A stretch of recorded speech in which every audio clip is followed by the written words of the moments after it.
Hi friends, Allu Arjun సంధ్యా theatre ఘటన తర్వాత గాయపడి హాస్పిటల్లో చికిత్స పొందుతున్న ఆ శ్రీతేజ్ అనే పిల్లవాడిని చూడ్డానికి జగపతి బాబు గారు అంతకుముందే వెళ్లి వచ్చారు అన్న విషయాన్ని జగపతి బాబు గారు నిన్న తానే ఒక వీడియో విడుదల చేసి మరీ పంచుకున్నారు. అయితే ఆ వీడియో ఆయన విడుదల చేయగానే చాలా మంది, ముఖ్యంగా పెద్ద పెద్ద టీవీ ఛానల్స్, న్యూస్ ఛానల్స్ కూడా సీఎం రేవంత్ రెడ్డికి జగపతి బాబు కౌంటర్ ఇచ్చాడు అన్నట్టుగా కూడా రకరకాల థంబ్నెయిల్స్ పెట్టి రకరకాలుగా దాన్ని ప్రొజెక్ట్ చేసే ప్రయత్నం చేశారు.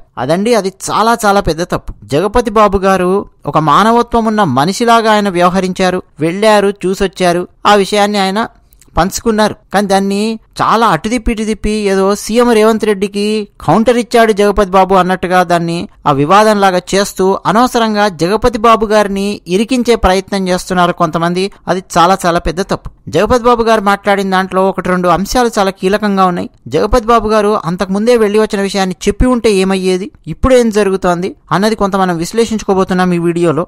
దాంతో పాటు ఒకానొక హిందీ సినిమా గురించి కూడా నేను మీకు ఈ వీడియోలో ప్రస్తావించబోతూ ఉన్నాను. చాలా పాత సినిమా, చాలా ముఖ్యమైన సినిమా, ఈ సందర్భంలో మనం చర్చించుకోవాల్సినటువంటి సినిమా. సినీ పిచ్చి, సినిమా హీరోలపై ఉన్నటువంటి పిచ్చి వదిలించుకోవడానికి ప్రయత్నం చెయ్యాలి అంటే అప్పుడప్పుడు ఇప్పుడు నేను చెప్పబోయే సినిమా లాంటి సినిమాలు చూస్తూ ఉండాలి, ఇంట్లో ఉన్న పిల్లలకు చూపించాలి, ఆలోచించాలి, పక్కనున్న వాళ్ళకి చెప్పాలి కూడా. ఏంటా సినిమా, అందులో ఏం చూపించారు, అది కూడా మనం మాట్లాడదాం. దాంతోపాటు గోవిందనామం గురించి కూడా కొంత మనం ఈ వీడియోలో మాట్లాడుకునే ప్రయత్నం చేద్దాం. ఒకరిద్దరు మనకు కామెంట్ సెక్షన్ లో కామెంట్స్ రాసే సోదరులు, నేను నిన్న అల్లు అర్జున్ ని ఉద్దేశించి గుంపులో గోవిందలాగా వెళ్ళొచ్చావు, అంతకుముందు అలా కాదు అని చెప్పి నేను మాట్లాడాను. ఒకరిద్దరు నేను అలా అనడం తప్పు, గోవిందనామాన్ని ఏదో తప్పుగా కాంటెక్స్ట్ లో తీసుకొచ్చాను అని చెప్పి నాకేదో ఒకరిద్దరు సరిది చెప్పబోయారు, కొంత ఏదో నాకు వివరించే ప్రయత్నం చేశారు. నేను మీకు ఈ వీడియోలో వివరించే ప్రయత్నం చేస్తాను గోవిందనామం గురించి. సో 3 అంశాలు ఈ వీడియోలో ఉండబోతూ ఉన్నాయి. మళ్ళీ మొట్టమొదటి అంశం, జగపతి బాబు గారు వారు విడుదల చేశారండి ఒక షార్ట్ వీడియో, 55 సెకండ్స్ ఉంటుంది. అందులో జగపతి బాబు గారు ఏం చెప్పారంటే, ఎప్పుడైతే ఈ సంఘటన జరిగింది అని చెప్పి తెలిసిందో బాధపడ్డాను, నా షూటింగ్ ఏదో ఉంది, దాని నుంచి వెంటనే రాగానే నేను ఆ శ్రీతేజ్ ఎలా ఉన్నాడు అన్న విషయం వాకప్ చేయడమే కాకుండా ఆ తండ్రి, ఆ పిల్లల యొక్క తండ్రి దగ్గరికి వెళ్ళి కలిశాను. ఆ పాప ఉంది కదండి, ఈ శ్రీతేజ్ చికిత్స పొందుతున్న శ్రీతేజ్ యొక్క చెల్లెలు, ఆ పాప ఎలా ఉందని చూశాను, ఆ తండ్రికి ధైర్యం చెప్పాను, అలాగే శ్రీతేజ్ను కూడా చూశాను, వెళ్ళిపోయాను. అయితే ఒక హ్యుమానిటేరియన్ గ్రౌండ్స్ లో, ఒక మానవత్వపు కోణంలో నాకు వెళ్ళి చూడాలి అని చెప్పి అనిపించింది, వాళ్ళకి ధైర్యం చెప్పాలనిపించింది, వెళ్ళాను, ధైర్యం చెప్పాను, వెళ్ళిపోయాను, అంతే తప్ప ఈ విషయాన్ని పబ్లిసిటీ చేయకపోవడం వల్ల ఈ విషయం గురించి ఎవరికి తెలియదు అని చెప్పి జగపతి బాబు గారు చాలా హుందాగా ఆయన మాట్లాడారు. జగపతి బాబు గారు నిన్న ఆయన ఎందుకు వీడియో విడుదల చేయాల్సి వచ్చింది అంటే, రేవంత్ రెడ్డి గారు ఆయన అసెంబ్లీలో మాట్లాడుతూ ఈ సినిమా నటీనటులందరూ పొలోం అని చెప్పి లైన్ కట్టి అల్లు అర్జున్ ఇంటికి వెళ్ళారు, అందులో ఒక్కరైనా సరే వెళ్ళి ఆ పిల్లవాడు ఎలా ఉన్నాడు అని చెప్పి ఆ శ్రీతేజ్ను చూశారా అని చెప్పి రేవంత్ రెడ్డి గారు చాలా ఆవేదనతో ప్రశ్నించారు. అందుకని చెప్పి జగపతి బాబు గారికి అనిపించింది, అరే నేను వెళ్ళి వచ్చాను కదా, చూసి వచ్చాను కదా, ఆ విషయాన్ని పంచుకుందాము అని చెప్పి అనిపించి ఆయన పంచుకున్నారు, అంతే తప్ప రేవంత్ రెడ్డి గారికి ఏదో కౌంటర్ ఇవ్వాలని కాదు, ఏమీ కాదు. నిజం చెప్పాలంటే చాలా జాగ్రత్తగా ఆలోచిస్తే జగపతి బాబు గారు చెప్పింది వింటే సినిమా ఇండస్ట్రీలో ఉన్న వాళ్ళందరూ కూడా ఆలోచించాల్సినటువంటి సమయం ఇది. ఎందుకంటే తాను వెళ్ళొచ్చారు జగపతి బాబు గారు, మరి మిగతా వాళ్లకు, పెద్ద పెద్ద వాళ్ళకి చాలా మందికి ఏమైంది, వాళ్ళు కూడా వెళ్ళి వచ్చి ఉండొచ్చు, ఆ విషయాన్ని బయటికి చెప్పినా చెప్పకపోయినా చూసి వచ్చి ఉండొచ్చు. ఓకే, ఇక జగపతి బాబు గారు గనక వెళ్ళొచ్చిన విషయము అప్పుడే పబ్లిసిటీ గనక వచ్చుంటే ఏమయ్యేదో తెలుసా? పబ్లిసిటీ అనగానే నెగిటివ్ కోణంలో తీసుకోకండి, మీరు ఎవరు కూడా వినేవాళ్ళు. పబ్లిక్ కి తెలిసింది అనుకోండి జగపతి బాబు గారు వెళ్ళి వచ్చిన విషయం. అక్కడ ఏం జరిగేదంటే, ఒకటి జగపతి బాబు గారి మీద విపరీతమైన ఒత్తిడి పెరిగేది. సినిమా ఇండస్ట్రీలో ఉన్నటువంటి కొన్ని పెద్ద పెద్ద కుటుంబాల వైపు నుంచి ఒత్తిడి వచ్చి ఉండేది. మీరు ఎందుకు వెళ్ళొచ్చారు, అల్లు అర్జునే వెళ్ళి రాలేదు కదా, దర్శకుడు వీళ్ళెవరు వెళ్ళి కలవలేదు కదా, అల్లు అర్జున్ ఇప్పుడు తిట్టుకుంటున్నారు కదా, మీరెందుకు వెళ్ళి వచ్చారు, మీరు ఇప్పుడు వెళ్ళి రావడం వల్ల ఇప్పుడు ఇంకా ఎక్కువగా తిట్టే అవకాశం ఉంది అల్లు అర్జున్ని అని చెప్పి రకరకాలుగా జగపతి బాబు గారి మీద కూడా ఒత్తిడి చేసే ఒక అవకాశం, ఒక ఆస్పెక్ట్ ఉంటుంది ఒక కోణంలో చూస్తే. రెండో కోణంలో జగపతి బాబు గారు వెళ్ళొచ్చిన విషయం పబ్లిక్ కి తెలియగానే అల్లు అర్జున్ మీద ట్రోలింగ్ డబల్ లెవెల్లో, ట్రిపుల్ లెవెల్లో పెరిగిపోతుంది. ఎందుకని, అరే జగపతి బాబు ఆ సినిమాలో విలన్ గా నటించాడు, ఆయన్నే వెళ్ళొచ్చాడు, నువ్వు హీరోగా నటించావు, ఆ పిల్లవాడు నీ అభిమాని, నీ పేరు మీద ఉన్నటువంటి ఆ సినిమా, నీ సినిమా చూడడం కోసం వచ్చారు, ఇట్లా జరిగింది సంఘటన, నువ్వు వెళ్ళి రావాలి కదా అని చెప్పి విమర్శలు వస్తాయి. ఇక ట్రోలింగ్ చేసేవాళ్ళు ట్రోలింగ్ కూడా చేస్తారు అల్లు అర్జున్ మీద. అంటే జగపతి బాబు గారు అప్పుడే వెళ్ళొచ్చిన విషయం ఇమ్మీడియట్ గా తెలుసుంటే ఆ రోజే. ఇట్లా రకరకాల ఆస్పెక్ట్స్ ఉన్నాయి. ఒకవేళ జగపతి బాబు గారు వెళ్ళొచ్చినటువంటి విషయము తెలుసుంటే ఇంకొక ఆస్పెక్ట్ ఏముంది, సీఎం రేవంత్ రెడ్డి గారు తెలంగాణ అసెంబ్లీలో మాట్లాడినప్పుడు ఆయన ఈ పాయింట్ హైలైట్ చేసి ఉండేవారు. ఒక్క జగపతి బాబు గారు తప్ప సినిమా రంగం నుంచి ఇంకెవరైనా సరే శ్రీతేజను చూడ్డానికి వెళ్ళారా అని చెప్పి స్టేట్మెంట్ ఇచ్చేవారు. అంతే కదా. సో విషయం అది కాదు. విషయం సినిమా ఇండస్ట్రీలో ఉన్నటువంటి వాళ్ళందరూ కూడా ఆలోచించాల్సిన అవసరం ఉంది. ఆ పిల్లవాడిని కానీ, ఆ పిల్లవాడి చెల్లెలుంది, ఆ తండ్రి ఉన్నాడు, వాళ్ళకు ఒక నమ్మకం, ఒక భరోసా కలిగించడం, ఒక ధైర్యం చెప్పడం, వెళ్ళి కలవడం కానీ అట్లా ఏమైనా చేశారా అని అంటే ఎవరు కూడా చేసినట్టుగా ఏమీ మనకేం కనిపించట్లేదు. ఓకే. తర్వాత జగపతి బాబు గారు పెట్టినటువంటి వీడియోని నెగిటివ్ కోణంలో ఎవరు తీసుకెళ్లకండి దయచేసి. అది నెగిటివ్ ఆస్పెక్ట్ లో చూడకండి. చాలా మంచి పని చేశారు జగపతి బాబు గారు. ఒక మానవత్వం ఉన్న మనిషిలాగా స్పందించారు. అందులో ఏమైనా సందేహం ఉందంటే ఏ సందేహము లేదు. ఓకే. తర్వాత ఒక సినిమా గురించి నేను చెప్తానని చెప్పాను. ఈ సినిమా పిచ్చి, ముఖ్యంగా సినిమా పిచ్చి కంటే సినిమా నటీనటుల మీద ఉండేటటువంటి పిచ్చి తగ్గించుకోవాలి అంటే మన భారతదేశం గర్వించదగ్గ దర్శకులు మనం వేళ్ల మీద పేర్లు లెక్కెట్టాలంటే అందులో టాప్ 5లో ఉంటారు హృషికేశ్ ముఖర్జీ గారు. వారు తీసినటువంటి సినిమాలు చాలా చాలా అద్భుతమైన సినిమాలు. సునిశ్చితమైన హాస్యము, మరోపక్క లోతైన అవగాహన, జీవితాన్ని కాచి వడపోసినటువంటి తత్వము, అవన్నీ అంతర్లీనంగా ఆ సినిమాలలో కనిపిస్తాయి. అలాంటి ఒక సినిమా గుడ్డి అనే సినిమా. ఆ సినిమాలో జయా బాదురి గారు యాక్ట్ చేశారు. అంటే ప్రస్తుతం అమితాబ్ బచ్చన్ గారి సతీమణి జయా బచ్చన్ ఉన్నారు కదా, ఆవిడ పేరు అప్పుడు జయా బాదురి, ఆమె యాక్ట్ చేశారు. హీరో ధర్మేంద్ర యాక్ట్ చేశారు. దాదాపు 16 మంది ఆ సినిమాలో క్యామియోస్ గా యాక్ట్ చేశారు. హృషికేశ్ ముఖర్జీ గారి మీద ఉన్నటువంటి గౌరవం కొద్ది 16 మంది హీరోలు హీరోయిన్లు ఆ సినిమాలో క్యామియోస్ గా యాక్ట్ చేశారు. ఏంటి ఆ సినిమా అంటే, గుడ్డి అనే సినిమా ఎప్పుడు 1970లోనో 71 ఆ టైంలో వచ్చిందండి. దాదాపు 50 ఏళ్ళు అయ్యి ఉంటుంది ఆ సినిమా వచ్చి. అంటే అప్పుడే తీశాడండి ఆ డైరెక్టర్ హృషికేశ్ ముఖర్జీ. అంటే హ్యాట్స్ ఆఫ్ చెప్పాలి. ఇప్పుడు మీరు పుష్ప సినిమా విడుదలయ్యిన తర్వాత, లేదు రాబోయే సినిమాలు విడుదలయ్యేటప్పుడు ఒక్కొక్కరు ఫ్యాన్స్ ఎట్లా పూనకాలు వచ్చినట్టు ఊగుతుంటారో అది కనుక మీరు చూస్తే అప్పుడు అర్థం అవుతుంది. ఆ సినిమాలో ఆ అమ్మాయి 10th క్లాస్ చదువుతూ ఉంటుంది. ఆమెకు ధర్మేంద్ర అంటే పిచ్చి అభిమానం. హీరో ధర్మేంద్ర అంటే పిచ్చి అభిమానం అనమాట. అంటే అప్పట్లో కొత్తగా ధర్మేంద్ర సినిమాలు రిలీజ్ అవుతూ ఉన్నటువంటి టైం అనమాట.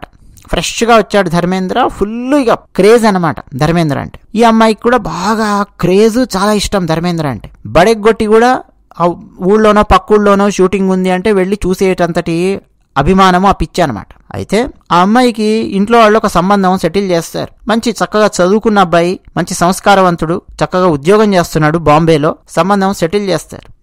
ఈమె బాంబే వెళుతుంది. వెళ్ళిన తర్వాత ఆ అబ్బాయికి ఏం చెప్తుందంటే, ఆ అబ్బాయి ఎవరో కాదు, ఈమె వదిన తమ్ముడే అన్నమాట. సో ఏం చెప్తుంది ఆ అబ్బాయి కంటే, నేను సినిమా యాక్టర్, సినిమా హీరో ధర్మేంద్రను ప్రేమించాను, నేను ఆయన్నే పెళ్లి చేసుకుంటాను అంటుంది. ఈ అబ్బాయి షాక్ అనమాట.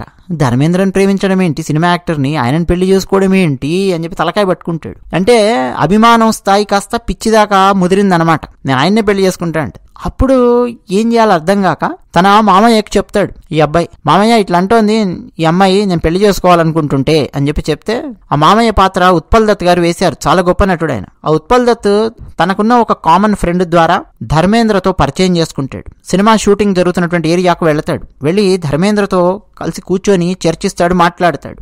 ఏమనంటే, అయ్యా ఇట్లా ఒక అమ్మాయి ఉంది, మా బంధువుల అమ్మాయి, ఇట్లా మా పిల్లోడు ఒకటితో పెళ్లి సెటిల్ చేశాము, కానీ ఆ అమ్మాయి ఏమో నువ్వంటే పడిచేస్తోంది, పిచ్చి ఆ స్థాయిలో ఉంది. మరి ఆ పిచ్చి కాస్త తగ్గించి నార్మల్ ప్రపంచంలోకి తీసుకురావాలి అంటే కాస్త నీ సహాయ సహకారాలు కావాలి అని అడుగుతాడు. హీరో ధర్మేంద్ర, నా సహాయ సహకారాలు ఎందుకు కావాలి, నా బిజీలో నేనుంటాను కదా అంటే మొత్తానికి ఒప్పిస్తాడనమాట. ఈ అబ్బాయి యొక్క మామ ఒప్పించి ఏంటంటే, ఏం లేదు, ఆ అమ్మాయిని మధ్య మధ్యలో సినిమా షూటింగ్లకి తీసుకొని వస్తాను. ఆ అమ్మాయి చూస్తుంది. రియల్ వరల్డ్ కి మధ్య తేడా ఏమిటి అన్నది ఆ అమ్మాయికి క్రమక్రమంగా అర్థమవుతుంది. కాస్త అర్థమయ్యేలా చెప్పే ప్రయత్నం చేద్దాం అందరం కలిసి అని చెప్పి ధర్మేంద్రను ఒప్పిస్తారు. ఆ తర్వాత ఆ అమ్మాయి హీరోయిన్ జయబాదురి, ఆమెను మెల్లిగా సినిమా షూటింగ్లకి తీసుకొని వచ్చి కూర్చోబెడతారు. ఇక ఈ అమ్మాయికి ఒక్కొక్క విషయం అర్థమవుతూ ఉంటుంది. ఏమర్థమవుతుంది, హీరో ధర్మేంద్ర అన్నా సరే, హీరో అమితాబ్ బచ్చన్ అయినా సరే, దిలీప్ కుమార్ అయినా, మన ఏ కుమార్ అయినా, ఎంత పెద్ద హీరో అయినా సరే, అతను ఒక సామాన్యుడే, నీలాంటి నాలాంటి మనిషే, ఒక సామాన్యుడు. అతనికి కూడా దెబ్బ తగులుతుంది, అతనికి కూడా బాధ కలుగుతుంది, అతను కూడా ఏడుస్తాడు, అతను కూడా నార్మల్ మనలాంటోడే. అతనేమి దైవాంశ సంభూతుడు కాదు, ఓ మహానుభావుడు కాదు, ఓ పెద్ద మహనీయుడేం కాదు, నీలాంటి నాలాంటి వ్యక్తి. అతను యాక్ట్ చేస్తున్నాడు అంతే. యాక్ట్ చేసినందుకు డబ్బులు ఇస్తున్నారు, మనం చూస్తున్నాం, సంతోషపడుతున్నాం, చప్పట్లు కొడుతున్నాం అంతే. అంతకు మించి మనం ఎక్కువగా ఓవర్గా ఊహించేసుకొని వాళ్ళకి ఏదో పెద్ద దేవుళ్ల స్థాయి దాకా, డెమిగాడ్స్ అని చెప్పి అందాం, ఆ స్థాయి దాకా ఈ సినిమా నటీనటులకు ఇచ్చేసేసి ఆ లెవెల్లో చూడడం కరెక్ట్ కాదు అన్న పాయింట్ని ఆ సినిమాలో క్రమక్రమంగా అర్థం చేయిస్తారు. ధర్మేంద్రకు కూడా దెబ్బ తగులుతుంది, హీరోకి కూడా దెబ్బ తగులుతుంది అన్న విషయం ఆమెకు అర్థమవుతుంది. హీరోకి డూప్ ఉంటాడు, హీరో ఇటు నుంచి అటు గెంతలేడు, డూప్ ఉంటాడు, ఈమెకు అర్థం అవుతుంది. చాలా పనులు వెనక మొత్తం వేరే వాళ్ళందరూ చేస్తుంటారు. డైరెక్టర్ ఏం చెప్తే అది నోరు మూసుకొని హీరో అయినా ఎవరైనా సరే వినాల్సిందే అన్న పాయింట్ ఆమెకు అర్థం అవుతుంది. అప్పటి వరకు ఆమె హీరో అంటే ఇక ఒక సూపర్ మ్యాన్ రేంజ్, అన్ని చేసేస్తాడు, ఎగురుతాడు, దూకుతాడు, కొట్టేస్తాడు, హీరోయిన్ ప్రేమిస్తాడు, మరోపక్క అసలు ఎన్ని చేయాలి అన్ని చేసేస్తాడు అని చెప్పి అనుకుంటుంది. బట్టలు కుట్టేవాడు ఒకడు, హెయిర్ డ్రెస్సర్స్ ఒకరు, చెప్పులు తయారు చేసి ఇచ్చేవాళ్ళు ఒకరు, వెనక పాట పాడేవాళ్ళు ఒకరు, కొరియోగ్రఫీ డాన్స్ ఎలా చేయాలో చూపించేవాళ్ళు ఒకరు, తప్పులు చేస్తే సరి చేసేవాళ్ళు ఒకరు, డైలాగులు రాసేవాళ్ళు ఒకరు, ఎంతమంది చుట్టుపక్కల కష్టపడుతూ ఉంటారు. క్రమక్రమంగా చూస్తూ ఉంటుంది ఈమె. అందులో నాకు బాగా నచ్చిన సీన్ ఏంటంటే గుడ్డి సినిమాలో విలన్ ప్రాణ్ ని చూపిస్తారు. ప్రాణ్ హిందీ సినిమా, అందులో విలన్ అండి, చాలా సినిమాలు యాక్ట్ చేస్తాడు ప్రాణ్. ఆయన ప్రాణ్ మన చిరంజీవి గారి కొదమసింహం సినిమాలో కూడా విలన్ అండి ఓయ్ ప్రాణ్. సో ఆ సినిమా షూటింగ్ మధ్యలో అతను అక్కడి నుంచి వస్తుంటే ఈ అమ్మాయి భయంగా లేచి నించుంటుంది. ఆ తర్వాత ప్రాణ్ వచ్చి ఏదో ఇస్తాడు, తాగడానికో తినడానికి సంథింగ్ ఏదో ఇస్తే హీరో దగ్గరికి వెళ్ళి అది తీసుకోవద్దు, అందులో ఖచ్చితంగా ఏదైనా కలిపింటాడు, వీడు విలన్ గాడు, ఇవన్నీ చెప్తుంటుంది అనమాట. నవ్వుతారు ఆ పక్కనున్న వాళ్ళందరూ ఈమెను చూసి. నవ్వి అమ్మా అది సినిమా వరకే, ప్రాణ్ చాలా చాలా మంచివాడు, తనకు ఏ 400-300 వస్తే అందులో దాదాపు 70-80% దాకా ఏదో ఖర్చు పెడతాడు, వేరే వాళ్ళ కోసం ఖర్చు పెడతాడు, వేరే వాళ్ళ కోసం అవసరమైతే తను త్యాగం చేసేటటువంటి మనస్తత్వం ఉంటుంది ప్రాణ్కు.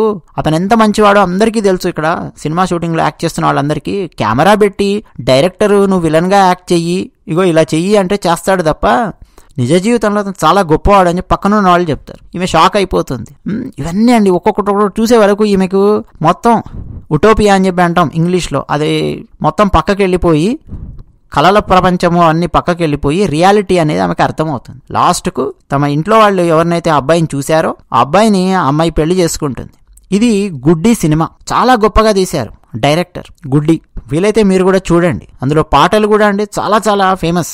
వాణి జయరాం గారు పాడినటువంటి బోలేరే పప్పీహరా సాంగ్ దెబ్బకు లతా మంగేష్కర్ గారికి కూడా అవకాశాలు తగ్గేంతటి పరిస్థితి వచ్చింది. వాణి జయరామన్ గనక మీరు సినిమాలలో గనక తీసుకొని పాటలు పాడిస్తే నేను మీ సినిమాకు పాడను తర్వాత సినిమాకి అన్న ఆంక్షలు కూడా లతా మంగేష్కర్ గారు పెట్టారు అన్నటువంటి రేంజ్లో ఒక కాంట్రవర్సీ కూడా ఉంది. అంటే ఒక సాంగ్, ఒక టఫ్ సాంగ్ ని అలా అలా ఊదిపారేసినట్టుగా అంత సింపుల్ గా పాడేశారు వాణి జయరాం గారు. అటువంటిది కూడా ఉందన్నమాట ఆ సినిమా చుట్టూ. సో అప్పుడే తీశారండి దర్శకులు. ఎప్పుడు కూడా అండి, ఇప్పుడు పుష్ప సినిమా చూడంగానే నిజంగానే ఏదో సీఎంని మార్చేస్తాడు పుష్ప, లేకపోతే పోలీస్ ఆఫీసర్స్ అందరినీ పరిగెత్తిస్తాడు, టన్నుల కొద్దీ ఎర్రచందనాన్ని పోలీస్ ఆఫీసర్స్ కళ్ళు గప్పి అంతర్జాతీయ సరిహద్దులు దాటిస్తాడు, అవసరమైతే ఎవరినైనా సరే చితగ్గొట్టేస్తాడు, ఏదంటే అది చేసేస్తాడు, ఇవన్నీ అనుకుంటారు. ఇంకా ఆ డెమిగాడ్స్ స్టేటస్ ఇచ్చి ఇంకా 21st సెంచరీలో ఇప్పటికే 24 సంవత్సరాలు దాదాపు గడిచిపోయాయి 21వ శతాబ్దంలో. ఇంకా అండి జనాలు అప్పుడెప్పుడో 1940s, 50s, 60s, 70s ఉన్నట్టుంటే ఎట్లా చెప్పండి? అంటే హీరోలు అంటే ఏమిటో చేస్తుంది, అసలు వీళ్ళకి ఏమీ తెలియనటువంటి కాలం ఒకటి ఉండేది ఎక్కువ మందికి. సినిమా అంటే ఏమిటి, సినిమా మేకింగ్ అంటే ఏంటి, ఇట్స్ మేక్ బిలీవ్ ప్రాసెస్ అన్న విషయం కూడా తెలియనటువంటి కాలం ఒకటి ఉండేది. ఆ టైంలో ఓకే వీళ్ళని డెమిగాడ్స్ లాగా చూస్తూ ఉండేవాళ్ళు అంటే ఒక అర్థం ఉంది. కానీ ఇప్పుడు కూడా ఇంత ఇన్ఫర్మేషన్ టెక్నాలజీ అందుబాటులో ఉన్నటువంటి ఈ కాలంలో కూడా డెమిగాడ్స్ లాగా చూస్తూ అసలు ఆ గేట్ తెరవంగానే వాళ్ళందరూ పరిగెత్తిన విధానం కానీ ఆ వీడియోలో చూస్తే ఎంత పిచ్చి పట్టిందిరా నాయన జనాలకు ఈ హీరోల పట్ల అని చెప్పి అనిపిస్తుంది. ఆస్కార్ అవార్డు ఇచ్చినప్పుడు కూడా అండి ఎప్పుడు కూడా మీరు చూడండి, బెస్ట్ హీరో అవార్డు అని చెప్పిస్తారేమో చూడండి, బెస్ట్ హీరోయిన్ అవార్డు అని చెప్పిస్తారేమో చూడండి, ఇవ్వరండి. బెస్ట్ యాక్టర్ అవార్డు అని ఉంటుంది, బెస్ట్ యాక్ట్రెస్ అవార్డు అని ఉంటుంది, యాక్టర్ యాక్ట్రెస్ అంతే. బెస్ట్ హీరో బెస్ట్ హీరోయిన్ ఇట్లాంటివి ఉండవు ఎప్పుడు కూడా. నటుడు నటి అంతే. మనం వీళ్లకు చాలా పెద్ద రోల్ ఇచ్చేసేసి మన జీవితంలో చాలా ఎక్కువ ఇంపార్టెన్స్ ఇచ్చి, ఇప్పుడు చూడండి ఆ తండ్రి కూడా 30,000 రూపాయలు ఆయన నెలకు సంపాదిస్తే 12,000 రూపాయలు పెట్టి 4 టికెట్లు కొనుక్కొని తన పిల్లవాడు అల్లు అర్జున్ అభిమాని అని తన పిల్లవాడిని సంతోషపరచడం కోసం అని చెప్పి అంటే 3,000 రూపాయలు ఇంటూ 4 12,000 రూపాయలు ఖర్చు పెట్టి ఆ కుటుంబము అక్కడికి వెళ్ళిన పరిస్థితి వచ్చింది అంటే ఆ పరిస్థితులను కూడా ఒక్కసారి మీరు ఆలోచించండి. ఈ అభిమాన సంఘాలు అభిమానులను ఎవరెవరు పెంచి పోషించారు, ఏ స్థాయి దాకా తీసుకెళ్తున్నారు అన్నది కూడా ఒకసారి మీరు ఆలోచించండి, మీకు అర్థమైపోతుంది. ఓకే, ఇక గోవింద అన్నటువంటి పదం గురించి చెప్తాను అని చెప్పాను. నేను నిన్న మాట్లాడుతూ అండి అదే పోలీసులు అల్లు అర్జున్కి కౌంటర్ ఇచ్చారే ఆ వీడియోలో మాట్లాడుతూ అల్లు అర్జున్ గురించి ఒకటి మాట్లాడాను. ఏమని అంటే అల్లు అర్జున్ ఒక స్టేట్మెంట్ ఇచ్చాడు. అంతకుముందు పవన్ కళ్యాణ్ గారి అభిమాని ఎవరో మరణిస్తే, చిరంజీవి గారి అభిమాని ఎవరో మరణిస్తేనే నేను వెళ్ళాను. అలాంటిది నాకు సంబంధించినటువంటి అభిమాని హాస్పిటల్లో ఆ విధంగా ఉన్నాడు అంటే నేను వెళ్లకుండా ఎందుకుంటాను, అక్కడ పరిస్థితులు అర్థం చేసుకోండి అని చెప్పి అట్లా మాట్లాడడం మొదలెట్టాడు. దాన్ని నేను ఖండిస్తూ ఏం చెప్పానంటే, నాయన అల్లు అర్జున, అప్పుడు పవన్ కళ్యాణ్ గారి అభిమానం, చిరంజీవి గారి అభిమానం ఎవరో మరణిస్తే నువ్వు వెళ్ళానంటున్నావు కదా, ఆ సమయంలో నువ్వు ఒక గుంపులో గోవిందలాగా వెళ్ళావు అంతే తప్ప నీకంటూ అక్కడ ఒక ప్రత్యేకమైనటువంటి ఇదేం లేదు. చాలా మంది వెళ్ళారు, అందులో నువ్వు కూడా వెళ్ళావు. దాన్ని తీసుకొచ్చి ఇప్పుడు నువ్వు కంపేర్ చేయవలసిన అవసరం లేదు. ఇప్పుడు నువ్వే ప్రధానము. ఈ పుష్ప సినిమాకి నువ్వే కథానాయకుడివాయే, నువ్వే నటుడివాయే, నీ పేరు మీదనే బిజినెస్ నడిచింది మొత్తం. పుష్ప నిన్ను చూడ్డానికే, అంటే ఆ స్క్రీన్ మీద నిన్ను చూడ్డానికే వాళ్ళందరూ వచ్చారు. ఆ పిల్లవాడి కోసం అని చెప్పి ఆ ఫ్యామిలీ అందరూ వచ్చారు. నీ పేరు మీదే కదా అంత క్రేజ్ అనేది అక్కడ ఉంది. నువ్వు ప్రధానమైనటువంటి వాడివి. సో గుంపులో గోవింద కాదు ఇక్కడ, నువ్వు ఇక్కడ సెంటర్ ఆఫ్ అట్రాక్షన్వి, ప్రధానమైనటువంటి వాడివి ఈ సంఘటనలో కూడా. ఇది నేను మాట్లాడడం జరిగింది.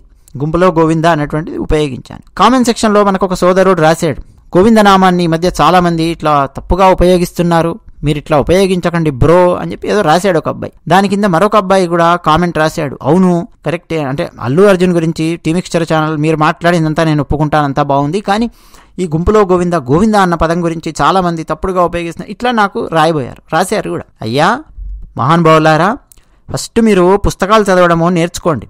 రెగ్యులర్గా పుస్తకాలు చదవండి. ఒక జనరేషన్ మొత్తం పుస్తకాలు చదవడం వదిలేసేసరికి సమాజానికి పట్టినటువంటి భ్రష్టత్వం ఇది. ఎక్కడ మనం విమర్శించవలను, ఎక్కడ విమర్శించకూడదు, ఏం విమర్శిస్తున్నాం, ఏం విమర్శించకూడదు అని తెలుసుకోలేనటువంటి రేంజ్కి వెళ్ళిపోతే ఎట్లా చెప్పండి. నేను మంచిగానే చెప్తున్నాను, నేనేం మిమ్మల్ని విమర్శిస్తూ చెప్పట్లా, మీ మీద సదుద్దేశంతోనే చెప్తున్నాను. గుంపులో గోవింద అన్నది ఏంటండి, అది ఒక జాతీయం తెలుగు లోపల, దానికి ఒక అర్థం ఉంది, ఒక కాంటెక్స్ట్ లో దాన్ని ఉపయోగిస్తారు. అక్కడ గోవిందనామాన్ని తప్పుపట్టడం కాదు. ఎప్పుడు మనం విమర్శించాలో తెలుసా, ఆ మధ్య టీఆర్ఎస్ శ్రేణులు ఒక పెద్ద వేదిక పెట్టి సీఎం రేవంత్ రెడ్డిని విమర్శిస్తున్నారు. విమర్శిస్తే విమర్శించుకోనివ్వండి, మనకెందుకు, వాళ్ళు ఏమన్నా విమర్శించుకోనివ్వండి. కానీ అక్కడ వాళ్ళు గోవిందనామం యొక్క ట్యూన్ ఉంటుంది, శ్రీనివాస గోవింద, ఒక ట్యూన్ ఉంది, మనకు అలవాటైనటువంటి ఒక ట్యూన్ ఉంది కదా. ఆ ట్యూన్ ని తీసుకుని రేవంత్ రెడ్డిని విమర్శిస్తున్నారు ఈ టీఆర్ఎస్ బ్యాచ్ వీళ్ళందరూ కూడా. అది కూడా ఎట్లా విమర్శిస్తున్నారో తెలుసా, గోవింద అన్నటువంటి ఆ పదాన్ని చాలా తప్పుగా ఉపయోగించారు. 6 గ్యారంటీలు గోవింద అని చెప్పి చాలా తప్పుగా అండి, అసలు ఆ వాక్యం ఉపయోగించడమే తప్పుగా ఉంది. అంటే మటాష్, అంటే గోవింద గోవింద అంటే మటాష్ అయిపోయింది అన్న కోణంలో వాళ్ళు ఉపయోగించుకుంటూ వచ్చారు. అది మనం విమర్శించాల్సిన విషయము. అర్థమవుతుందా మీకు? ఫస్ట్ డిఫరెన్షియేట్ చేయండి, ఎక్కడ మనం విమర్శించాలి, ఎక్కడ విమర్శించకూడదు అనేది తెలుసుకోండి, లేకపోతే ఇక ఇలాగే తయారవుతాం. సో అది విమర్శించాల్సినటువంటి కాంటెక్స్ట్. ఇక్కడ నేను ఉపయోగించినటువంటిది ఏంటి, గుంపులో గోవింద అన్నది మన తెలుగు జాతీయము, మన తెలుగు భాషలో అండి, మన తెలుగు సాహిత్యం మీద, తెలుగు భాష మీద చాలా గ్రంథాలు రచించినటువంటి వాళ్ళు, తెలుగు భాష మీద ఎంఏ లిటరేచర్ చేసినటువంటి వాళ్ళు, సంస్కృతంలో ఎంఏ చేసినటువంటి వాళ్ళు, డబుల్ ఎంఏలు చేసినటువంటి వాళ్ళు, ఇటువంటి వాళ్ళు ఉన్నారు మా కుటుంబంలో.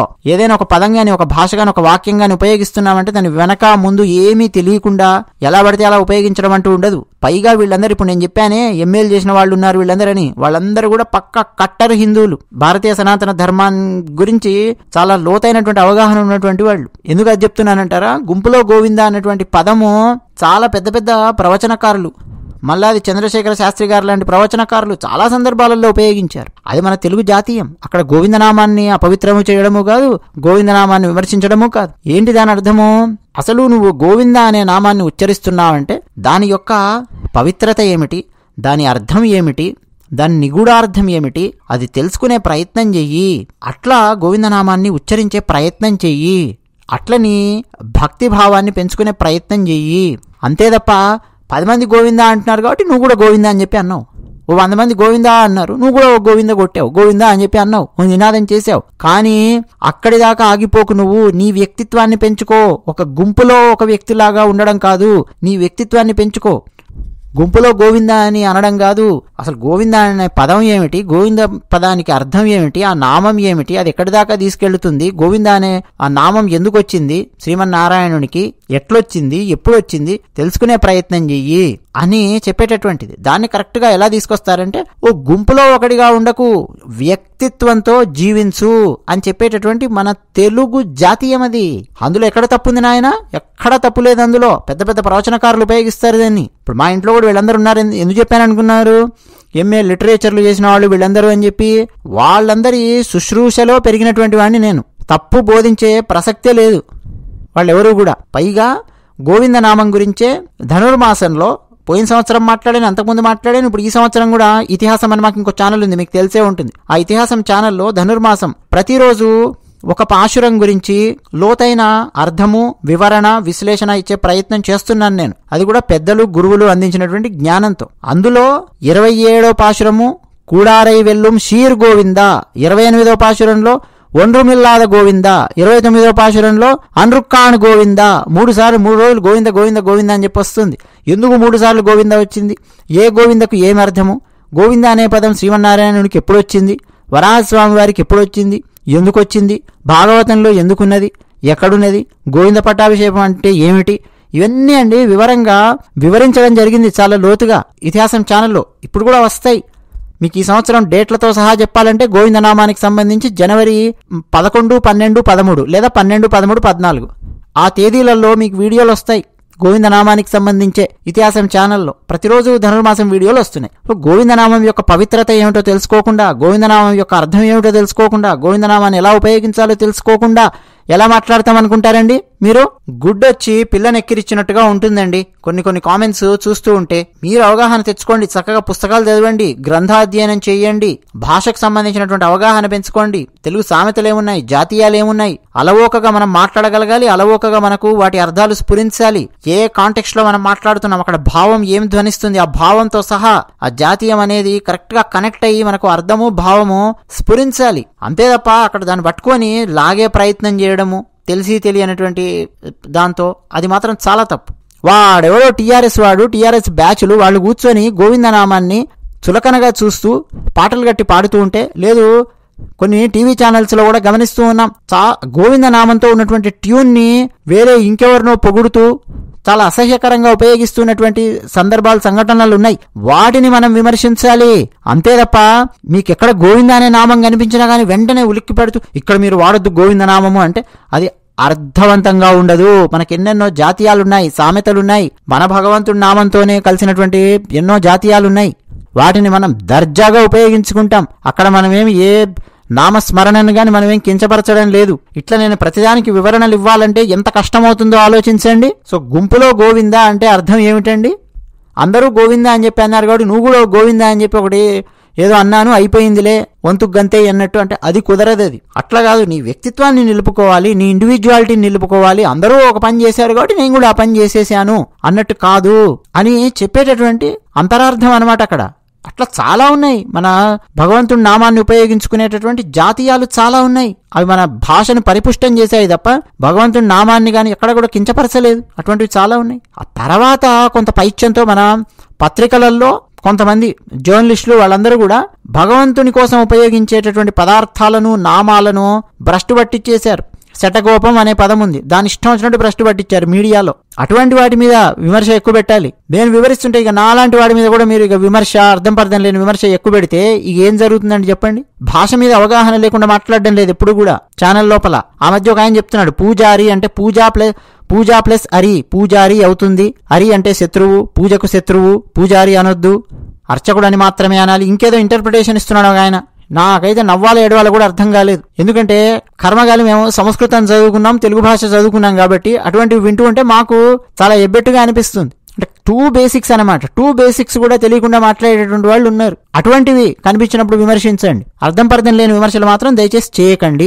ఇది నా యొక్క విన్నపం. ఇక ఆ తర్వాత మీ ఇష్టం. ప్రతిసారి నేను సమాధానం ఇవ్వాలన్నా, ఇట్లా మాట్లాడుతూ కూర్చోవాలన్నా అసలు విషయాలన్నీ పక్కకెళ్ళిపోతాయి, వేరే విషయాలు మాట్లాడాల్సి వస్తుంది. ధన్యవాదాలు.